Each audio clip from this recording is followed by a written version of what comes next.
আসসালামু আলাইকুম। Hello viewers, আমার আগের ভিডিওটা দেখছেন।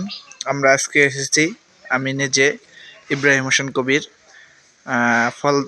ভুয়াপুর ইউনিয়নের ভুয়াপুর উপজেলা ফলদা ইউনিয়নের হ্যাঁ মোহাম্মদ রাজাউল ভাইয়ের ফার্মে একটি গরু মিল্ক ফিভারে আক্রান্ত হয়েছে। কিন্তু আমরা রাজাউল ভাইয়ের সাথে কথা বলে যেটি জানতে পেরেছি, গরুটি যেদিন বাচ্চা দিয়েছে 5 দিন আগে, সেদিন গরুটি কেঁপে কেঁপে পড়ে যাচ্ছিল। তিনি একটি কর্মী দিয়ে গরুটিকে ক্যালসিয়াম করাচ্ছিল, কিন্তু তারপর সেই গরুটি খায় কম, চাওয়ার কাটে না।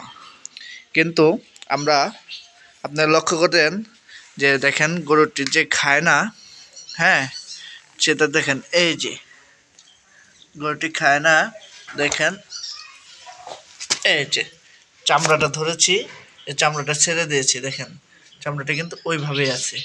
ওটা কিন্তু পুরো ডিহাইড্রেশন চলে গেছে। কারণ একটা সুস্থ গরু আপনি ধরে দেখবেন যে চামড়াটা কি এমনি ছেড়ে যাবে, যার কারণে গরুটি প্যারালাইসিস হয়ে গেছে। এই গরুটি কিন্তু আর দাঁড়াবে না। দেখেন আপনারা কত বড় একটি ভুল করেছে খামারি ভাই, উপযুক্ত তাৎক্ষণিক চিকিৎসা দিতে পারেনি।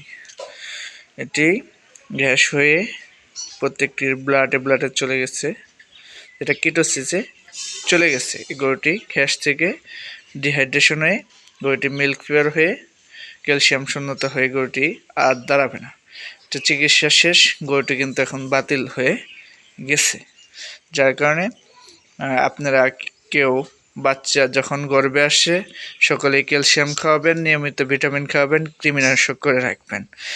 গরুটি কিন্তু যদি ক্যালসিয়াম করার পর থেকে তিনি ঘ্যাসের চিকিৎসা দিত প্লাস স্যালাইন করতো, তাহলে কিন্তু গরুটি ডিহাইড্রেশন হতো না। যার কারণে আজকে তেনার দেখেন অনেক বড় একটি গাভী ক্ষতিগ্রস্ত হয়েছে।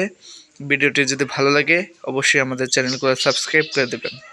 ধন্যবাদ। আসসালামু আলাইকুম।